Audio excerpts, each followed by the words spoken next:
దేవాది దేవునికి ఘనత మహిమ ప్రభావములు కలుగును కాక. మంచి దేవుడు మరొక అవకాశం ఇచ్చిన సజ్జనంగా ఉంచినాడు. అనే గొప్ప దీవెన ఉండేలా చేసినాడు కదా.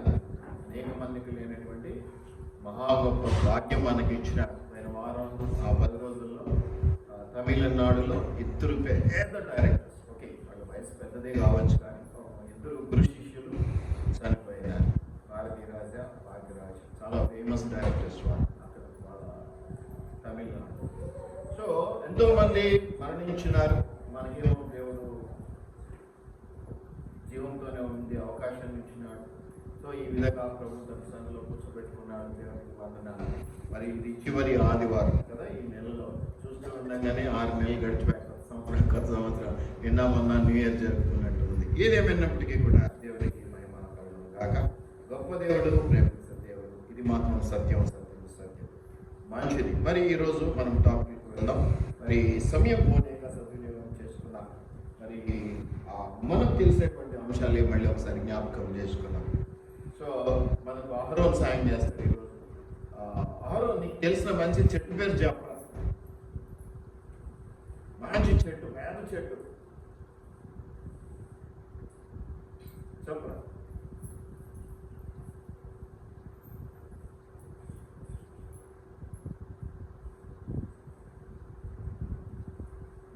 అభిరామ్ చెప్పు. చింత చెట్టు, వెరీ గుడ్. ఇంకా వేప చెట్టు, వెరీ గుడ్. మ్యాంగో చెట్టు, ఓకే కదిలేట్టు కదా, టైం పట్టింది.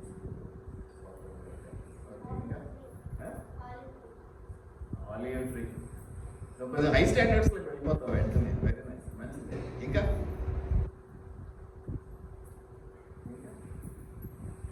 చాలా ఉన్నాయి కదా, చెట్లు ఉన్నాయి ఇంకా చాలా చాలా. అరే బైబిల్లో కూడా మనకు తెలిసిన చెట్లు ఇప్పుడు వాడు చెప్పాడు, మనకు అందించాడు. అది సెకండ్ స్టేజ్లో వాడు చెప్పాల్సింది చెప్పేశాడు. ఏమని? ఆలివ్ చెట్లు అనేసి. ఇంకా దేవదారు చెట్లు, ఇంకా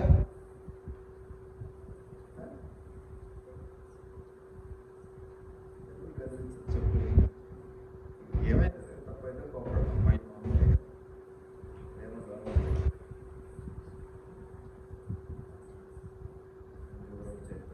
ఓకే ఇంకా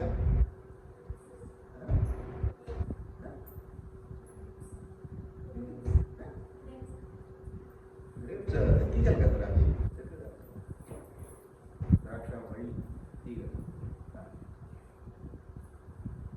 లెబనో దేవదారు వృక్షాలు, లెబనో వృక్షాలు మందిర నిర్మాణానికి ఇవన్నీ కూడా ఉపయోగించాలని మనం చూస్తూ ఉంటాం. దేవదారు మొదలు కదా, అవన్నీ తీసుకోవాలి మంచిది కదా. ఇవన్నీ కూడా మనం ఆశీర్వాదం అనుకుంటాం. వాడు చెప్పింది ఓలివ అంటే నీ భోజనపు బల్ల చుట్టూ నీ పిల్లలు ఓలివ మొక్కల వల్లే ఉందరు, ఒలివ చెట్ల వల్లే ఉందరు అంటే ఒలివ చెట్టు అనగానే ఆశీర్వాదం కదా. నేను ఒలివ చెట్టు వల్లే ఉండాలి అని అనుకుంటాం. అట్లాగే దేవదారు, అలాగే లెబనోను కదా. వీటిని చూసినప్పుడు వీటిని మన వాక్యంలో అక్కడక్కడ ఆశీర్వాదకరంగానే చెప్పబడడం జరుగుతూ ఉంటుంది, శ్రేష్టంగా చెప్పబడడం జరుగుతూ ఉంటుంది, ఉన్నతంగా చెప్పడం జరుగుతూ ఉంటుంది. కాబట్టి అలాంటి చెట్ల వల్ల మేము ఉండాలి, అలాంటి చెట్ల వల్ల మేము దీవించబడాలని ఆశిస్తూ ఉంటారు. అది చాలా మంచిది. అలా చాలా ఆశించడం తప్పే కాదు. కానీ ఆశకున్న ప్రాణాన్ని దేవుడు తృప్తిపరుస్తాడు. మనం కూడా లోపలిగా ఆశకు తగినటువంటి కొంచెం పనితే చేయాలి. నేను కలెక్టర్ కావాలనుకొని మూసుకొని ఇంట్లో పడుకుంటే కుదరదు. మనం వెళ్ళాలి, చదవాలి, ఎక్కువ ఎక్కువ దాని మీద కాన్సన్ట్రేట్ చేసి పని చేయాలి. అట్లాగా మనం కూడా ఇక్కడ గమనిస్తే ఈ యొక్క విషయాల్లో మనం చూస్తే లెబనోను వృక్షాలు ఉన్నాయి, అవి చాలా పెద్దవి. దేవదారు వృక్షాలు ఉన్నాయి, అవి పెద్దవి. ఓలివ చెట్లు, అవి కూడా అంతే. మరి వైజ్ఞానిక వచ్చినాయి, అట్లా శ్రేష్టమైనవిగా వాటి గురించి చెప్పబడ్డది. ఇవన్నీ గమనించినట్లయితే మనము కూడా ఉండాలి అని ఆశిస్తాము. అంతేనా కాదా? ఇప్పుడు నేను చెప్తే ఎవరెవరు దేవదారు వృక్షాల వల్లే ఉండాలని ఆశపడుతున్నారు? ఎవరెవరు ఓలివ మొక్కల వల్లే ఉండాలని చేస్తున్నగా ఆ దీవెన ఉంచుకోవాలని ఆశపడుతున్నారు? చేతలేదండి. ఎవరెవరు లెబనోను వృక్షాల వల్లే ఉండాలని? ఏం లేదా మీకు? నేనేదో పైకి లేపుతాలని ఏమంటారు, జాకీలు వేసేస్తుంటే ఉండాలి.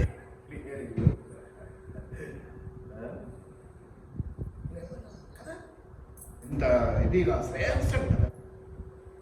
అయితే నేను ఒక చిన్న కథ చూపిస్తాను. మీకు మేము న్యాయాధిపతులు 9వ అధ్యాయము 15వ వచనంలో ఉంది, కానీ మనం కొంచెం కథ కూడా చెప్పేస్తాను. అక్కడ ఏమైందంటే ఈ చెట్లు వాటికి ఒక రాజు కావాలనుకున్నాయి. ఆ చెట్లు కొన్ని కలిసి కొన్ని దగ్గరికి వెళ్ళి అక్కడ వాటిని అడుగుతున్నాయి. 8వ వచనం ఉంది అనమాట. చెట్లు ఇది 9వ అధ్యాయము న్యాయాధిపతుల్లో 8వ వచనం. చెట్లు తమ మీద రాజును ఒకరిని అభిషేకించుకున్న వలెనను మనస్సు కలిగి బయలుదేరి మమ్మను ఏలుమని ఓలివ చెట్టు నడుకగా మొట్టమొదటి వాడు చెప్పిందే శ్రేష్టమైనది నా భోజనపు బల చెట్టు, నా పరివారము ఒలివ చెట్ల వల్ల ఉండాలి, మొక్కల వల్ల ఉండాలని ఆశిస్తాము, అదొక దీవెన. మరి అటువంటి చెట్టు దగ్గరికి వెళ్ళి చెట్లన్నీ అడుగుతున్నాయి, అయ్యా మరి రాజుగా ఉండాలి నీవు అని.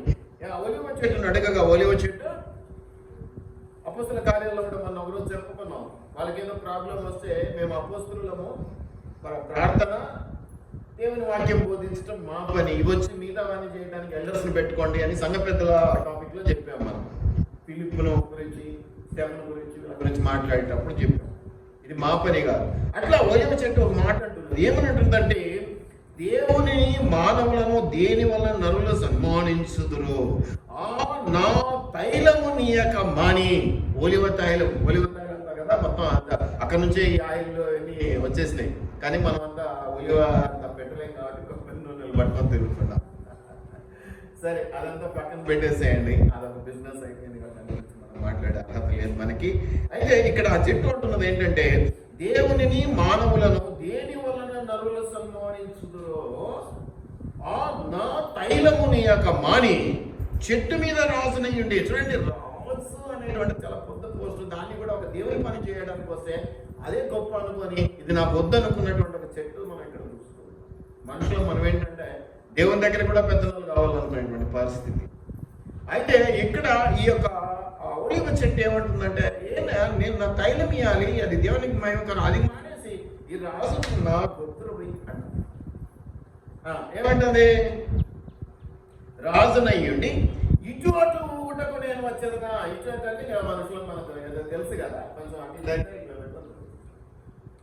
ఏమీ లేనప్పుడు కదా, ఈ చేతులు నావే ఈ కాళ్ళు నావే, కానీ ఆ స్థలం వేరు కదా, తెలుసు కదా మీకు. ఇట్లా పెట్టుకుంటే ఏంటో మీకు అర్థమవుతుందా?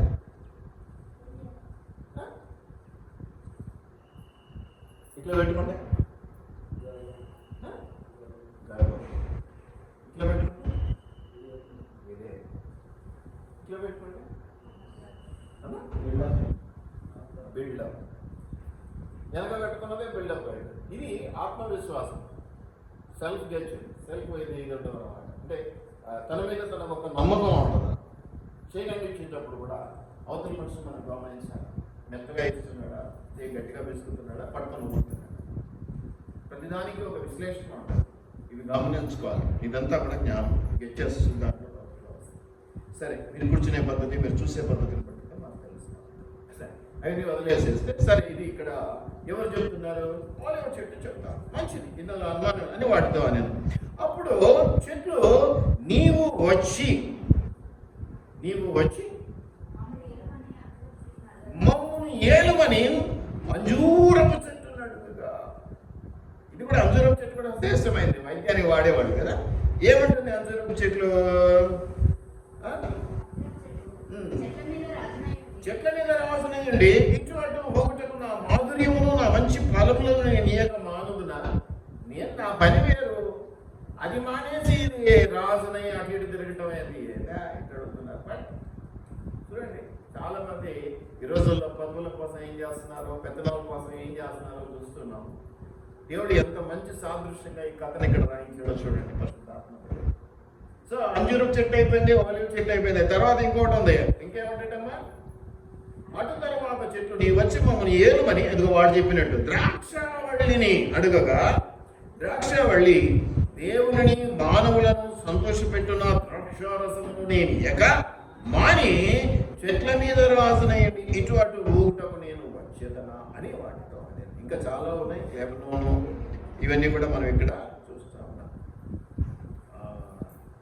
ఇక్కడ మీరు గమనిస్తే తర్వాత అని వాడతారు. అప్పుడు చెట్లన్నీ ఇప్పటి వరకు మీరు చెప్పని చెట్టు ఇక్కడ మీరు చెప్పలేదు, కానీ ఇక్కడ ఒక చెట్టు ఉంది. ఈరోజు నా టాపిక్ ఏంటో నేను గ్రూప్లో పెట్టాను, మీరు చూస్తే చెప్తారని అనుకున్నాను. అందుకని డైరెక్ట్గా వాక్యం మొదలు పెట్టకుండా మిమ్మల్ని అడిగింది కారణం.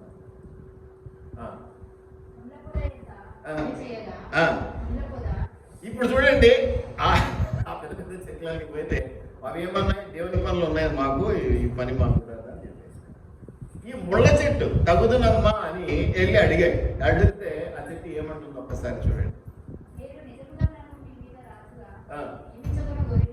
నీవుగా నన్ను రాజుగా పెట్టుకోవాలంటే ఉండను అనడంలా, నాకు దేవుడు ఏదో పని ఇచ్చాడు, ఆ పని చేసుకుని బతుకుతా తప్ప నాకు ఈ పెత్తనాలు వద్దని చెప్పడంలా ఏమంటుంది ఈ ముళ్ళ చెట్టు? చూడండి, ఏమీ లేదు, దానికి హడావుడు ఎక్కువ. అన్ని ఉన్న ఆకు అణిగిమణిగి పడి ఉంటుంది కదా, ఏమీ లేని ఆకు ఎగిరెగిరి పడుతుంది. అట్లాగా మీరు గమనిస్తే ఈ లోక సామెతలన్నీ ఇప్పుడు దీనికి కనిపిస్తా ఉన్నాయి ముళ్ళ చెట్టుకు. ఈ ముళ్ళ చెట్టు ఒకవేళ నిజంగా రాజుగా పెట్టుకోవాలనుకున్నారా, అయితే కండిషన్స్ ఏం పెడుతుంది? కండిషన్స్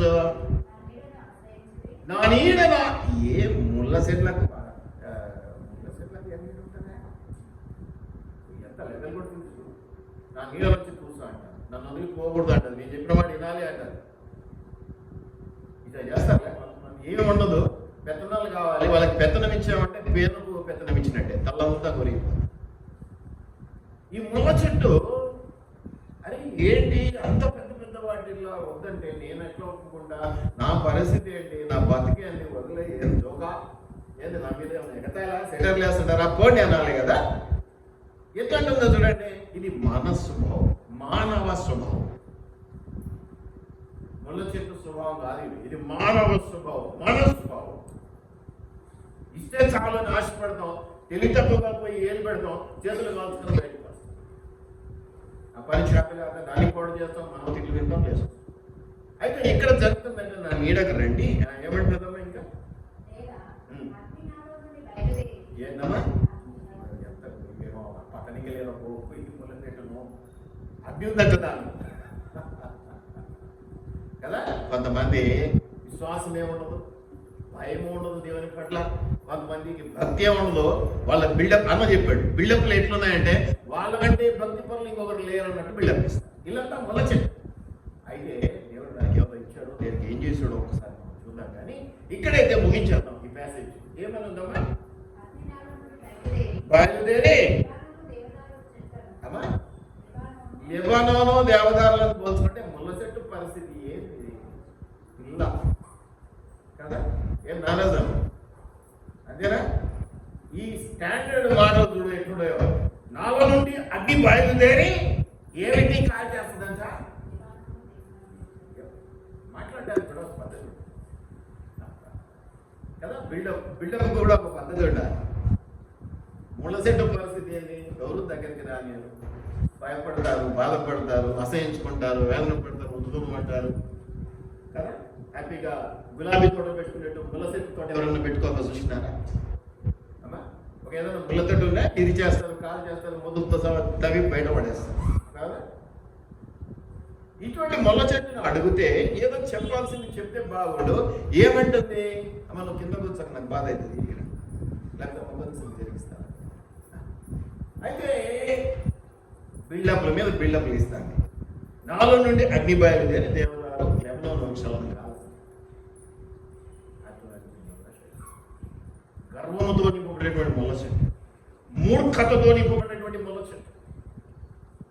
ఈ ముళ్ళ చెట్లు, ఈ ముళ్ళ పరిస్థితులు మనం చూస్తే ముళ్ళ చెట్టు అంటే మీకు ఇదేందో అనుకుంటున్నారేమో. మీరు ఊళ్ళల్లో పోతే ఈ తుమ్మ ముళ్ళులను ఉంటాయి. ఈ తుమ్మ ముళ్ళు పుచ్చుకుంటే ఎంత పొడవు ఉంటాయంటే అంగుళాలు పొడవు ఉంటాయి, స్ట్రాంగ్ ఉంటాయి, కత్తితో పొడిచినట్టే పుచ్చుకుంటే కదా. సెప్టిక్ అయిపోద్ది అంతే, అంత లోతుకు దిగిపోతుంది. ఈడ చూడండి, మన స్టీల్ ఫ్యాక్టరీ దగ్గర మూలకి పిల్లల దగ్గర ముళ్ళ చెట్టు వెళ్తుంటే వాడు వేరు తీసేయడు కానీ పైన కోస్తున్నాడు, మళ్ళీ కొలుస్తుంది. దానికి ఉన్న గుణం కూడా అది అంత ఈజీగా సావదు. అది ఏమంటారు నారాజు గారు, అంతేనా? సో ఇప్పుడు దాన్ని ముళ్ళ చెట్టు అనకుండా నేను తుమ్మ ముళ్ళు అంటున్నాను. తుమ్మ చెట్టు అంటాం, తుమ్మ ముళ్ళు. చూసారా? ఒక గర్వంతో నింపబడినటువంటి తుమ్మ చెట్టు లేదా ముళ్ళ చెట్టు బిల్డప్లు ఇచ్చుకుంటూ బ్రతికేటువంటి పరిస్థితిలో ఉన్నటువంటి ఒక ముళ్ళ చెట్టు ఏం చేయబడింది? ముళ్ళ చెట్టు scientific name acacia, ACACIA, acacia. Acacia tree, acacia wood అంటారు. చెట్టు వస్తే వుడ్ అంటే పలకలు ఏదైనా కోసుకుంటూ వుడ్ అంటారు. మామూలుగా చెట్టు అయితే ట్రీ అంటారు. అకాసియా నెట్లో. సో తుమ్మ చెట్టు. ఈరోజు మన టాపిక్ తుమ్మ చెట్టు, తుమ్మ కర్ర, తుమ్మ పలకలు కదా. ఎవరో ఏదో అంటున్నారంట, మునగా అంటే మునగా ఆకులు తింటే మంచిది, మునగా ఇది తింటే మంచిది, మునగా కాయలు తింటే మంచిది అని, అట్లా ఏది వదిలిపెట్టద్దు, అన్ని బాగుంటాయని. అట్లా ఈ తుమ్మ కర్రలు, తుమ్మ పలకలు, తుమ్మ చెట్లు అని, తుమ్మకు కాయలు కూడా ఉంటాయి. మన ఫ్రెండ్ అడిగాను నేను, బొమ్మ పెట్టంటే పెట్టాడు, తుమ్మకాయలు అవి కూడా బాగున్నాయి. ఆకులు బాగా ఈ గొర్రెల గిర్రెలు బాగా తినేటట్టు ఉన్నాయి అడవుల్లో కదా. కానీ ఆ ముళ్ళు గుచ్చుకోవా మరి ఇంట్లో, మరి ఏ పరిస్థితులు ముళ్ళు ఉండవా? ముళ్ళు ఏం లేదు. కానీ విచిత్రంగా దేశాలకు సంబంధించిన తేడా ఉంది. దాని చెట్టు నేను ఇంట్లో వెతికితే రకరకాలుగా ఉన్నది. అదే అకాసియా చెట్టే, అదే తుమ్మ చెట్టే, ఆ దేశంలో వేరే రకంగా, ఈ దేశంలో వేరే, అంటే పరిసరాలను బట్టి, దాని భూమి సారాన్ని బట్టి వివిధ రకాలుగా ఉంటుంది. కానీ తుమ్మ చెట్టు అంటే ముళ్ళు ఉండవు అంటున్నారు. తుమ్మ ముళ్ళని మేము విన్నాం. కాయలు ఉంటాయి, కాయలు ఉండవు, అది వాస్తవమే. ఆయన నేను తుమ్మ చెట్టు ముళ్ళ చెట్టు అని, అది నా రాంగ్ కాదు. అది అది ఓకే. ఆ మొదలుకు, ఆ కొమ్మలకు అట్లా ఉండొచ్చేమో, కానీ ఆకులు లేకపోతే ఈ పళ్ళు ఏమంటారు, కాయలకి ఏమి ఉండదు, అది వాస్తవం. ఎక్కడికైనా కాయలు ముళ్ళు ఉండవు సహజంగా. ఇప్పుడు గులాబీ చెట్టు తీసుకున్నా గులాబీకి ఉండవు, గులాబీ కింద ముళ్ళు. సరే, సో నేను రాంగ్ అయితే కాదు, ఓకే. ఎందుకంటే నేను నెట్లో రీసెర్చ్ చేశాను, చూశాను. ఎందుకంటే నాకు వచ్చిన థాట్ మళ్ళీ మీకు చెప్పే లోపల అబద్ధం కావద్దు. సరే, మీరు గమనించినట్లయితే ఈ తుమ్మ ముళ్ళు లేదా తుమ్మ చెట్టు అనే దానికి వస్తే ఏం జరుగుతుంది? ఏంటది? ఈడనేమో ఇంత గర్భిష్టిగా కనిపిస్తుంది, డాంబికంతో కనిపిస్తుంది, గర్వంతో కనిపిస్తున్నది కదా, ఏదో కట్టడాలకు తాగిచ్చేదిగా కనిపిస్తుంది. సహజంగా ఇటువంటి దాన్ని మనం ఏం చేస్తామంటే వద్దుపో అంటాం. మరి దేవుడికి ఏదో ప్రత్యేకత ఉంటుంది కదా, దేవుడికి ప్రత్యేకత ఉంటుంది. మరి దేవదారు వృక్షాలను, లెబనోను వృక్షాలను వాడు చెప్పినట్టు ద్రాక్షావళిని, వీడు చెప్పినట్టు ఒలివ చెట్లను ఆదరించినట్లు, అవి ఆశీర్వాదకరంగా ఉన్నట్లుగానే ఈ కథలో చెప్పబడ్డటువంటి ఏదో ముళ్ళ చెట్టు లేదా ఒక తుమ్మ చెట్టును కూడా దేవుడు ఆదరించి ఆశీర్వదించినాడు. మీరు నిర్గమకాండంలో చూస్తే, నిర్గమకాండంలో అధ్యాయాలలో దీని గురించి చాలా ఎక్కువగా చెప్పబడ్డది. అది చాలా పెద్ద టాపిక్, మనం సమయానికి ముగించుకోవాలి కాబట్టి చూసాయిగా మీకు చెప్పుకుంటూ పోతాం. అక్కడక్కడ పాయింట్స్ చూపిస్తారు. మొట్టమొదటిగా ఏంటంటే తుమ్మకలు ఏవో చేశారయ్యా, మందసము, అత్యున్నతమైనటువంటి దేవుని మందసం చేయబడ్డది. ఈ తోసివేయబడినటువంటి కర్రతోను, ఈ యొక్క వెలివేయబడాల్సినటువంటి పరిస్థితుల్లో ఉన్నటువంటి ఒక కర్రతో దేవుడు ఏం చేయించుకున్నాడండి? తన మందసాన్ని. అంటే ఇప్పుడు నేనేమంటానంటే, దేవదారు, లెబనోను, ద్రాక్షావళి, ఒలివ మంచివి, శ్రేష్టమైనవి, ఆశీర్వాదకరమైనవి. ఇప్పుడు ఏదైతే తోసివేయబడాలో, ఏదైతే నువ్వు వద్దని మనం పక్కన పెట్టాలో, దాన్ని దేవుడు తీసుకొచ్చి ఏ స్థానం ఇచ్చినాడు? అమ్మా, ఎంత గొప్ప, అదే దేవుల్లో ఉన్నటువంటి గొప్ప ప్రత్యేకత. నువ్వు నేను అనుకుంటాం మనం తుమ్మ చెట్టు లాంటి వారం అని. ఎస్, నిజమే, అందులో కూడా అనుమానం ఏం లేదు. అయితే ఈ లెబనోను లేకపోతే దేవదారు లేకపోతే ఒలివ చెట్టుకు ఉన్నటువంటి ప్రత్యేకత, ఆశీర్వాదం ఏదైతే ఉందో, అది నీకు లేకపోయినా దేవుడు నీకు ఆ స్థానాన్ని ఇచ్చినాడు. అదే దేవుడి యొక్క ప్రేమకు గుర్తు. మందసము, నిర్గమకాండము నిండా ప్రతి అధ్యాయంలో మనం చూడగలిగినటువంటి మాటలు ఇవన్నీ కూడా. కావాలంటే 25:10 ఒకసారి చూడండి. 25వ అధ్యాయం నిర్గమకాండం చూడండి. నిర్గమకాండం 25:10 చూడండి. అమ్మా, ఏ కరతమ్మా? ఏ కరతనైనా నేనేమంటానంటే తుమ్మ ముళ్ళు కార లేదా తుమ్మ ముళ్ళు చెట్టు కదా, ఇటువంటి దానితో అసలు ఏంటంటే చాలా కష్టమైంది. తుమ్మ చెట్టు గురించి మనం కొన్ని వివరాలు తెలుసుకున్నాం. ప్రత్యేకంగా దేవుడు దేనికి వాడాడో దాన్ని చూసి దాని తర్వాత మన లోపలికి కూడా దాని ఎట్లా ప్రత్యేకతలు ఏంటో చూద్దాం. మందసం తుమ్మకర్రతో మందసం. ఏమ్మా అప్పుడు ఈ టెన్ చెట్లు లేకపోతే ఈ దేవదారు చెట్లు లేకపోతే ఒలివ చెట్లు లేకపోతే లెబనోన్ చెట్లు ఉన్నాయి కదా, మరి వాటికి కూడా ప్రత్యేకత ఉంది కదా, చెప్పే కదా అంజూరపు చెట్టు ఉంది. అటువంటి వాటితో ఒక దాంతో నాకు మందసం చేసి, మందసం అంటే ఆల్మోస్ట్ మనం ఏమనుకుంటామంటే దేవుని యొక్క ప్రతిబింబము ప్రతిరూపము, దేవుని యొక్క ఆజ్ఞలు ఉన్నాయి దాంట్లో. ఇంకా ఏముంది, చిగురించిన ఆవురము కర్ర ఉంది, ఇంకా ఏముంది, మన్నా శాంపుల్స్ ఉన్నాయి. ఒక పాత్రలో దేవుడు అప్పుడు ఇచ్చిన మన్నాను గుర్తుగా, అది పాచిపోదు ఏం చెడిపోదు కాబట్టి దాన్ని తీసుకొచ్చి పెట్టారు. ఈ మూడు కూడా దేంట్లో పెట్టారు, మందసం పెట్టెలో పెట్టారు. మందసం పెట్టెను కూడా ఏదో ఒక చెక్క పెట్టెలా కాకుండా కోలతో సహా చెప్పాడు, దాని కింద ఉంటాయి. సార్ అది చదువుకోండి, అది మనకి ఇప్పుడు ఈరోజు సంబంధం కాదు. నా ఉద్దేశం ఏమిటంటే, ఏదైతే తుమ్మ చెట్టు, ఒక ముళ్ళుల చెట్టు, ఏదైతే గర్వంతో ఉన్నటువంటి చెట్టు, ఏదైతే ఒక డాంబికముతో ఉన్నటువంటి చెట్టు ఏదైతే ఉందో, అది మనమైతే తోసివేస్తాము, పక్కన పెట్టేస్తాము, అలా వెలివేసేస్తాము. అటువంటి దాన్ని దేవుడు తీసుకొని వచ్చి తన మందసం చేయడంలో ఉపయోగించబడేలా చేసుకున్నాడు. అది దేవుని గొప్పతనం. అంటే నీవు తోసివేయబడ్డవాడవే కానీ దేవుని దృష్టిలో విలువైన వాడు. అందుకే మన ఈ మధ్య ఎవరింటికి వెళ్ళినప్పుడు చెప్పాను, ఎప్పుడు కూడా నేనెంత ఇంతేనండి ఇట్లాంటి నంగి మాటలు మాట్లాడుతున్నాను. అలాగని గర్వంతో వాళ్ళతో కానీ దేవుడు నాకు గొప్పనే చేస్తాను, నాకు మేలే చేస్తాను, నేను ఉన్నతమైన ఉన్నాయి, దేవుడు నాకు ఎప్పుడు కూడా మంచి స్థానమే ఇస్తాడు. ఇలాంటి ఒక పాజిటివ్తో ఉండాలి. ఎందుకంటే నీ గొప్పతనం కాదు కదా, నీతో ఉన్న దేవుని గొప్పతనం కదా అది. కాబట్టి నువ్వు తుమ్మశక్తివే, నిన్ను మనసం చేసుకునేలా వాడుకోవడం ఆయన పని కాబట్టి ఆయన నీకు ఆ స్థానాన్ని ఇచ్చి తీరుతాడు. నువ్వేం పని కావు, కానీ నువ్వేం చేయాలో అది ఏం చేయాలన్నది మన టాపిక్లో మాట. కాబట్టి నేను అనేది ఏంటంటే, నీవు నేను తుమ్మకర్రలము తుమ్మ చెట్లము, మనకున్న గర్వం ఏంటి, మనకున్న డాంబికం ఏంటి, అబ్బో చెప్పనాలివి కాదు. ఎవరు పక్కన కూర్చోబెట్టాలనుకుంటే కూడా భయపడతాడు మనల్ని. ఆ లెవెల్లో ఉంటుంది మన బిడ్డ. అటువంటిది దేవుడు అన్ని పక్కన పెట్టేసి, అంటే లెబనోన్ వృక్షాలను పక్కన పెట్టాడు, దేవదారు వృక్షాలను పక్కన పెట్టాడు, అంజూరపు చెట్లను పక్కన పెట్టాడు, ఇంకా చాలా పక్కన పెట్టేసేసి దానితో ఎవరితో తుమ్మకర్రతో మందసం చేసుకున్నాడు. ఎలా అనేది చెప్పాడు, అది అక్కడ ఉంది మీరు టాపిక్ లో చూడండి. ద్వితీయోపదేశకాండము 13లో కూడా చూడండి. ద్వితీయోపదేశకాండము 10వ అధ్యాయము 3వ వచనంలో కూడా మీరు చూస్తే అటువంటి ఆ తుమ్మకర్రతో ఇంకా ఏం చేశాడో అక్కడ ఉంది, మీరు గమనించండి. ఈ రెండు కూడా నిబంధన మందసానికి గుర్తుగా రెఫరెన్స్ లో 10వ అధ్యాయం 3వ వచనం. కాబట్టి నేను తుమ్మకర్రతో మందసము చేయించి 2 రాతి పలకలను చెక్కి ఆ 2 పలకలను చేత పట్టుకొని కొండ ఎక్కి తిని.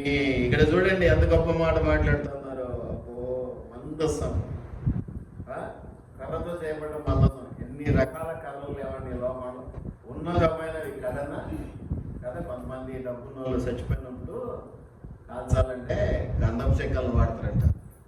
మనం ఉన్నోళ్ళం కాదు, మనకు సంబంధం లేదు కాబట్టి మనకు తెలియదు, కానీ మనం అప్పుడప్పుడు చూస్తూ ఉంటాం, వింటూ ఉంటాం. వినలేదా ఎప్పుడన్నా గంధం చెక్కలతో కాలుస్తారంట అని? మరి అన్ని ఉండగా కూడా దేవుని దృష్టి, దేవుని తలము, దేవుని ఆలోచన ఎవరి మీద ఉందండి? తుమ్మ చెట్ల మీద ఉన్నది, తుమ్మ కర్రల మీద ఉన్నది. ఇంకా ఏమేమో చేసుకుంటాడు ఆయన. గొప్ప దేవుడు, అందుకే గొప్ప దేవుడు, మంచి దేవుడు, మహిమ దేవుడు. అందరూ ఉన్నోడిని ప్రేమిస్తే ఈయన ఎక్కడ దొరికాడు మనకు మంచి దేవుడు? మనల్ని ప్రేమిస్తున్నాడు. మనం తుమ్మ కర్రలు అంటున్నాడు, తుమ్మ ముళ్ళులం, తుమ్మ చెట్లం, ఏమన్నా తుమ్మ. కాబట్టి మనం గమనించుకోవాలి, మందసం అంటే దేవుని సన్నిధి. ఆ మందసం ఉన్న ఇల్లులు దీవించబడ్డాయి, పొలాలు దీవించబడ్డాయి. మీరు ఆ కథ అంతా, మందసం గురించిన కథ అంతా చదివితే కొంతమంది భయపడ్డారు ఆ మందసాన్ని ముట్టుకోవటానికి. ఎందుకంటే అది దేవుని సన్నిధి, దేవుని మహిమను కలిగినటువంటి మందసం పెట్టేది. అందుకని ఆ బండిని తీసుకొస్తూ ఉంటే దావీదు అది జారి పడపోతే ఒక ఆయన చేయడం పెట్టి అక్కడికక్కడ చచ్చిపోయినాడు. అంత మహిమ కలిగినటువంటి పెట్టే. ఆ పెట్టెను చేయడానికి అనేకమైనటువంటి వృక్షాలు చెట్లు ఉండగా దేవుడు ఎంచుకున్నది ఎవరిని? నేను కోపం రాదు కదా ఎవరికి? తుమ్మ చెట్లమే, తుమ్మకరం ఎంచుకున్నాడు. జ్ఞాపకం పెంచుకోవాలి, తక్కువ కాదు. మనం అలా చేసుకుంటున్నాం. అమ్మ అనగానే అయ్యా నా చేత కాదు, అమ్మ అనగానే ఇది కాదు, నెగిటివిటీ మాట్లాడి దేవుని దృష్టిలో మనం ఉన్నాం. మనం తోసివేయబడ్డ వారము కాదు, వెలివేయబడ్డ వారము కాదు, పక్కన పెట్టబడిన వారము కాదు, పనికిరాని వారం అస్సలే కాదు. దేనికి పనికి వస్తాం మనము? ఉన్నతమైన వాటికి. మందసం అంటే ఆశామాషి వ్యవహారం కాదు కదా, ఏమన్నా అంతే కదా. ఆశామాషి ఇంకా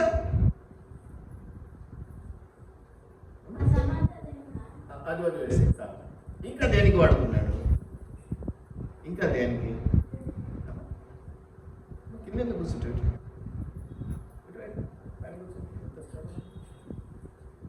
ఇంకా ఓకే, మందస్సం అన్నాడు. నా రోజు కూర్చాలంటే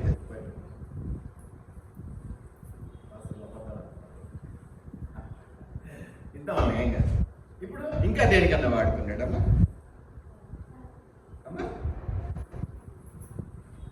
బయట చదవాలండి, చదవట్లేదు ఎట్లా అండి? కాబట్టి చెప్పేది ఏదో కొంత ఉంటుంది కాదు, మిగతాదంతా మీరు చదివేదాని మీద కూడా అమ్మ ఎన్నైనా కళ గురించి మాట్లాడుతున్నావు, రాయి గురించి మాట్లాడుతున్నావు, చెప్తూనే ఉంది మళ్ళీ. సరే, నిర్గమకాండము 26వ అధ్యాయం తీసి పెట్టుకోండి. నిర్గమకాండము 26 15వ అధ్యాయం నుంచి చదవండి, 15వ వచనం నుంచి చదవండి. 26 నిర్గమకాండం 26వ అధ్యాయం 15వ వచనం నుంచి. మరియు మందిరములకు మందిరాన్ని నిర్మించారు. మందసం ఒకే, మందసం ఎక్కడ ఉంటుంది? మందిరంలో ఉంటుంది. కాబట్టి ఇప్పుడు మందిరాన్ని కట్టుకోవాలి. మందిరాన్ని కట్టుకోవాలంటే ఈ రోజుల్లో సిమెంట్, ఇటుక, ఆ రోజుల్లో ఏం పెట్టాడట? ప్రత్యక్ష గుడారమును కట్టుకోవడానికి కూడా, అంటే తను ఉండేటువంటి మందిరాన్ని, అంటే ప్రత్యక్ష గుడారాన్ని కూడా ఆయన తుమ్మకర్రతో కట్టమని చెప్పారు. సరే, కట్టుకున్నాడన్నా తప్పని లేదులేండి, ఆయనే కదా ఐడియా ఇచ్చి. ఏంటి భాగ్యం ఏంటి? మీరు భక్తులు ఏంటంటే తుమ్మకర్రకున్నటువంటిది ఏంటిది? ఎక్కడ తండ్రి గాలి నోట్లు పడదా? రొట్టె విరిగి నేతలో పడ్డదా? ఏదో అంటున్నాడు. ఈ లోకంలో సామెతలు ఉన్నాయి కదా, రొట్టె విరిగి నేతలో పడ్డది, తండ్రి గాలి ముట్లో పడ్డాడు అన్నట్టుగా దేవుడి దృష్టిలో పడ్డాడు ఈ యొక్క తుమ్మ చెట్టు, ఈ ముళ్ళ చెట్టు. మొట్టమొదటి మందసానికి వాడబడ్డాడు, ఇక్కడేమో మందిరానికే వాడబడ్డం జరుగుతా ఉన్నది. నిర్గమకాండం 26వ అధ్యాయం 15వ వచనంలో మందసం తర్వాత మందిర నిర్మాణానికి కూడా వాటిని మన అందరికీ తెలుసు. మందిర నిర్మాణానికి లెబనోను దేవదారు వృక్షాలు నరికి పంపించారు, పెద్ద పెద్ద మొద్దులు పంపించారని. అవన్నీ కూడా టాప్ కి బాటమ్ కి వాడారు. ఎందుకు ఇక్కడ మీరు చదివితే తెలుసు. ఎందుకు మిగతావన్నీ దేంతో వాడారంటే తుమ్మకర్రతో వాడారు. చదువునైన తర్వాత మాట. పలక పొడుగు 10 మూరలు, పలక వెడల్పు 3.5 ఉండవలెను. ప్రతి పలకలో ఒకదానికొకటి సరైన 2 కుసులు ఉండవలెను. అట్లు మందిరపు పలకలన్నిటినీ చేసి పెట్టవలెను. 20 పలకలు కుడివైపున అనగా దక్షిణ దిక్కున మందిరములకు పలకలను చేయవలెను. మరియు ఒక్కొక్క పలక క్రింద దాని 2 కుసులకు 2 దిమ్మలను, ఆ 20 పలకల క్రింద 40 వెండి దిమ్మలను చేయవలెను. మందిరపు 2వ ప్రక్కన అనగా ఉత్తర దిక్కున ఒక్కొక్క పలక క్రింద 2 దిమ్మలు, 20 పలకలు వాటి 40 వెండి దిమ్మలు ఉండవలెను. పడమటి తట్టు మందిరం యొక్క వెనుక ప్రక్కకు 6 పలకలు చేయవలెను. అంటే నేను చెప్పేది ఏంటంటే ఇది అతి పరిశుద్ధ స్థలం, ఇది పరిశుద్ధ స్థలం. అదంతా కూడా చుట్టూ ప్రాంగణము. అక్కడ గంగాలం ఉన్నది, బలిపీఠం ఉన్నది, ఆయన వదిలిపెట్టి ఈవెన్ బలిపీఠం కూడా తుమ్మకర్ర. తనకు సంబంధించిన ప్రతిదీ తుమ్మకర్రతో చేయించుకున్నాడు. ఇప్పుడు ఇక్కడ మనం కూర్చున్నాం, ఇది మందిరం. ఇక్కడ మందసం ఉన్నది, మందసం తుమ్మకర్రతో చేయబడ్డది. ఈ మందసం తుమ్మకర్రతో చేయబడిన తర్వాత ఈ ప్రాంగణం ఇదంతా కూడా ఈ గది, దీంట్లోకి వచ్చేసరికి ఏమంటాడు? 10 పలకలు ఇటు, 10 పలకలు అటు, 6 పలకలు వెనక, ఉత్తర దక్షిణ పడమర తూర్పు. ఎందుకు తూర్పున యెరూషలేము మందిరము చూసి మనం ఎప్పుడు కూడా తూర్పు తిరిగి ప్రార్థన? ఎందుకు? దానియేలు చూసినా, దావీదు చూసినా ఎందుకు అట్లా జరిగినాయి? తూర్పున యెరూషలేము మందిరమున, తూర్పున మనం వాకిలు పెట్టుకుంటాం. అందుకని పడమట, ఉత్తర, దక్షిణ దిశల్లో 10, 10, 6 చొప్పున ఏమిటి పలకలు? ఆ పలకలు ఎలా ఉండాలి? 10 మూరలు, 3.5, ఇట్లా 3.5, ఇట్లా 10 మూరలు. ఒక్కొక్క పలకలో ఒక్కొక్కటి ఇట్లా కూర్చోవాలి, కదలకూడదు. కాబట్టి దీనికి గ్యాప్ ఉండాలి, దీనికి మొదలు ఉండాలి. కుసులు అంటే ఏంటంటే అతుక్కుపోతాయి అనమాట. ఇట్లా పట్టుకోగానే మేకలు కొట్టాల్సిన పనులే, అతుక్కుపోతాయి. పలక ఒకదానికొకటి సందు ఉండదు, గాలి దూరే సందు ఉండదు. అవి కింద కానీ పైన కానీ, కింద నుంచి పెట్టి అడుగులో కూడా తుమ్మకర. ఎంత గొప్ప ఆధిక్యత! తుమ్మకర స్వభావం ఏంటో నేను మొదటే చూపించాను. ఒక గర్వముతో, ఒక డాంబికముతో, ఒక స్వాభిషేకంతో నింపబడినటువంటి తుమ్మకర. అట్టి తుమ్మకరను దేవత దృష్టిలోకి తీసుకొని దేనికోసం ఉపయోగించుకుంటున్నాడంటే, లెబనోను, దేవదారు, ఓలివా, అంజూరపు ఇటువంటి వాడికి దక్కని ఒక స్థానాన్ని ఇచ్చాడు, ఒక స్థితిని ఇచ్చాడు. మొట్టమొదటి మనసును చేయించుకున్నాడు. ఈ కొలతలు అవన్నీ మీరు తర్వాత చదువుకోండి, అది దేవుడి ప్రణాళిక. ఆ కొలతల గురించి కాదు, ఆ వుడ్ గురించి నేను చెప్పదలుచుకున్నాను. మనం అటువంటి వారము, మనల్ని అంతగా వాడుకుంటాడు అన్నది కూడా నేను చెప్తాను. నేను ముందే రిజల్ట్ చెప్పేస్తున్నాను మీకు అర్థం కావడానికి నా టాపిక్. కాబట్టి మందిరం చుట్ట కూడా ఏం చేశాడు, ఈ పక్క 10 పలకలు, అవి కొలతలు అవన్నీ కూడా మళ్ళీ పద్ధతి ప్రకారం ఎలా లింక్ ట్యాకప్ అయిపోవాలి. మనం కొన్ని చూస్తుంటాం, ఒకదాంట్లో ఒకటి పెట్టి ఇరుక్కుపోతే ఇంకా కథలో అట్ట అనమాట. దీనికేమో గాడి ఉంటుంది, దీనికేమో ముందుకు వచ్చి ఉంటుంది, ఇలా పెడితే ఫిక్స్ అయిపోతుంది. అట్లా మీరు ఊహకు అందుతుందో లేదో నాకు తెలియదు. కానీ ఇప్పుడు ఈ కిటికీ ఉంది, ఆ కిటికీని ఇలా జరిపిన తర్వాత ఈ పక్కనేమో ఇట్లా బ్రిడ్ ఉంది, ఈ పక్కనేమో లోతుగా ఉంది. ఇలా పక్కగానే మీకు గాలి దూరకుండా కిటికీ పూర్తిగా మూసుకుంటుంది. అవునా? అర్థమైందా? అలాగనమాట. ఒకదాంట్లో ఒకటి వెళ్ళిపోతాయి, సమంగా నిలబడిపోతాయి. ఇక దేనికి కదలవు. అలాగ చేయమంటాడు. వెండి కుసులు పెట్టడం, కదలకపోవటం అవన్నీ కూడా బేస్ అనమాట. సరే, అది టెక్నికల్ నాలెడ్జ్, అది వదిలిపెట్టండి. నా ఉద్దేశం ఏంటంటే తుమ్మకర అంటే ఇప్పుడు నువ్వు మందిరాన్ని కట్టుకున్నది కూడా దేంతో కట్టుకున్నాడు? పలకలతో కట్టుకున్నాడు. ఆ పలకలు ఏం కాదు, ఏ పలకలే? తుమ్మ పలకలు, తుమ్మకర్రతో చేసినటువంటివి కదా. ఇక మీరు చదివితే చాలా ఉన్నాయి. ఉత్తరం దిక్కు, దక్షిణం దిక్కు, పడమట దిక్కు, తూర్పు దిక్కున వదిలేశాడు. ఎందుకంటే ప్రవేశ ద్వారం కనుక. మరి ఇక్కడ 3 స్థానాలు చూపిస్తున్నాను. ఉత్తరము, దక్షిణము, పడమట. అంటే ఈ పక్క అనుకున్నాం. మీకు ఇక్కడ చర్చలోనే కూర్చున్నారు కాబట్టి. ఇప్పుడు 6 పలకలే వెనక, అవి కూడా తుమ్మలే, కానీ సంఖ్య తగ్గించాడు. కాబట్టి కొంతమందికి మా గొప్ప భాగ్యం చాలా తక్కువ మందికి దొరుకుతుంది. పిలువబడ్డవారు అనేకులు. ఏం భాగ్యం అండి? 6 పలకలు ఎందుకు? ఏం భాగ్యం?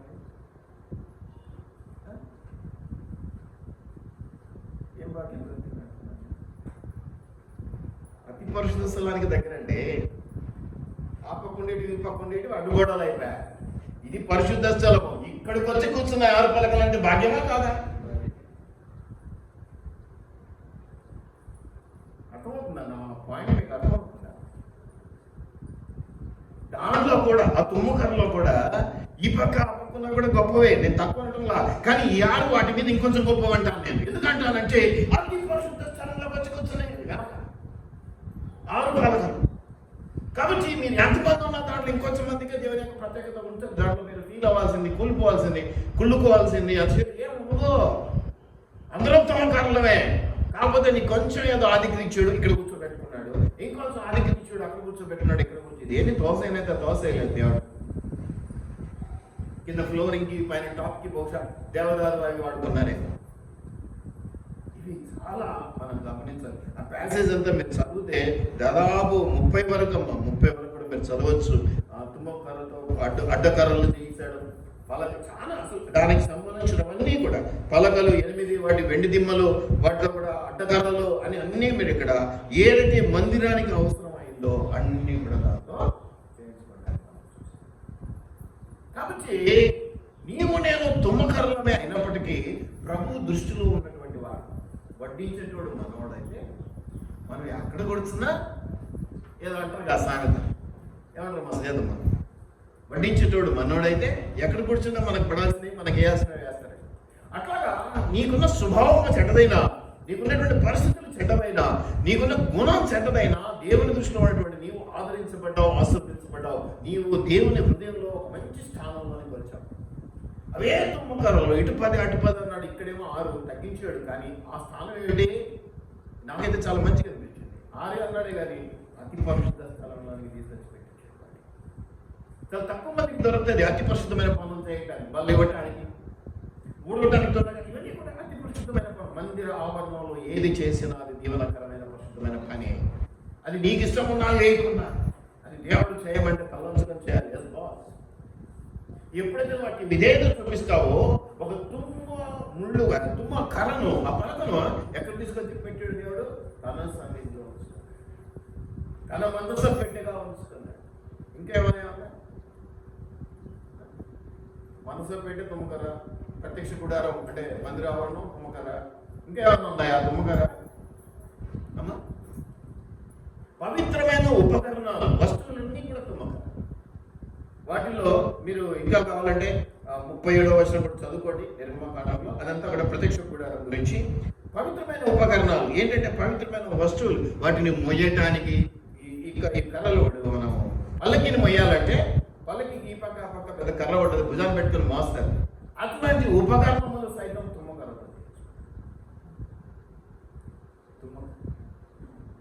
ఎటువంటివి అంటే బలిపీఠం,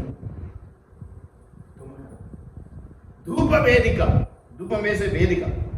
మీకు ఇవన్నీ కూడా మందిరంలో ఉండేటువంటివి. ధూప వేదిక, ఆ ధూపం వేసేటువంటి వేదిక తుమ్మకర్రతో చేయబడ్డది. ఇంకా ఇంకేమైనా ఉంటుంది?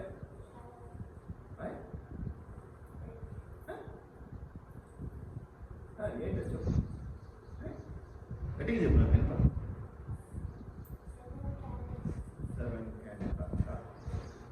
దగ్గరికి వచ్చావు కానీ ఇంకా మనం బల్ల తీసుకుంటాం. ఇక్కడ మనం ఏం పెట్టాం, కానీ మందిరంలో బల్లకు సంబంధి ఈ బ్రెడ్ ఇవన్నీ పెట్టడానికి ఏదో ఉంది బల్ల. దాన్ని ఏమంటారంటే సముఖపు రొట్టెలు పెట్టేటువంటి బల్ల. ధూపవేదిక, బలిపీఠము, సముఖపు రొట్టెల బల్ల తుమ్మ చెట్టు. ఈ మూడు ఎక్కడుంటాయండి? పరిశుద్ధ స్థలం.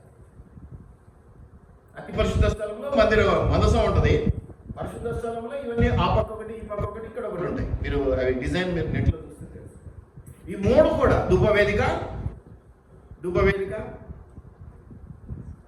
ఇంకా సముఖపు రొట్టెల బల్ల, బలిపీఠం. ఈ మూడు కూడా ఇవి రెఫరెన్స్లు మీరు చూసుకోండి. నిర్గమకాండం 25:13. సమయం అయిపోతుంది, తొందరగా రాసుకోండి. నిర్గమకాండం 25:13, 27వ అధ్యాయం 1-6 వచనాలు, 30వ అధ్యాయము 1-5 వచనాలు. వీటిల్లో ఉంటుంది మీకు రెఫరెన్స్. అంటే దేవుడు తన మందిరానికి సంబంధించినటువంటి ప్రతి వస్తువుని నేను అనుకుంటే ఇంకా చాలా ఉన్నాయి వేరే వాటిలో. ఇవి చాలా ప్రత్యేకమైనవి, శ్రేష్టమైనవి, తన అవసరం. వీటినే తుమ్మకర్రతో చేయించుకున్నాడు. అంటే ఇంకా చేయించుకున్నాడంటే ఆయన అడిగాడు, వీళ్ళు చేశారు. అది కదా పద్ధతి. ఎంత చూడండి, నాకైతే ఆశ్చర్యమే. తోసివేయబడి ఎట్లాంటి బ్రతుకులు, తుమ్మ చెట్ల కథలు ఏంటి, వాటి పరిస్థితి ఏంటి, వాటిని తీసుకొచ్చి ఇలా ఉపయోగించుకోవడం అంటే ఎట్లా? మొట్టమొదట ఇంకా ఏమిటంటే నిర్గమకాండం 35:24, నిర్గమకాండం 35:24 ఇది లాస్ట్.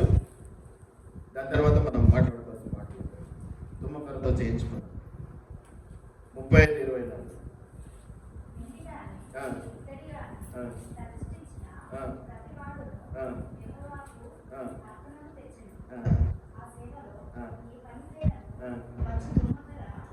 అర్పణలు తెచ్చారు. వెండి బంగారం తెచ్చారు, కానుకలు తెచ్చారు. ఏమేమి తెచ్చారు? వెండి తెచ్చారు, బంగారం తెచ్చారు. ఇంకా ఏం తెచ్చారమ్మా?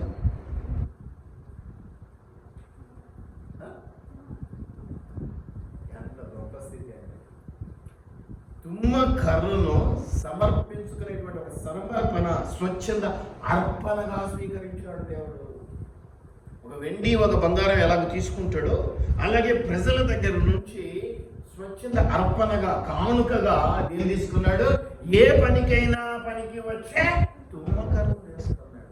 ఎంత అసలు దాని స్థానం, దాని విలువ ఇదని చెప్పడానికి లేదని మందసం చేయించుకున్నాడు. ఇంకా ఏం చేయించుకున్నాడు? ప్రత్యక్ష గుడారం మందిరం కట్టించుకున్నాడు. ఇంకా ఏం చేయించుకున్నాడు? బలిపీఠం దాంతోనే, ధూపవేదిక దాంతోనే, సముఖపు రొట్టెలు పెట్టుకునే పళ్ళ దాంతోనే. ఇంకా చివరికి వచ్చేసరికి ఏదైనా అర్పణలు అంటే డబ్బులు, వెండి బంగారం అంటారు కదా. ఇప్పుడు ఏం తీసుకున్నాడంటే దేవుడు వాటితో పాటు, అవి వద్దని వాటితో పాటు ఏ స్థానం ఇచ్చాడు? ఒకసారి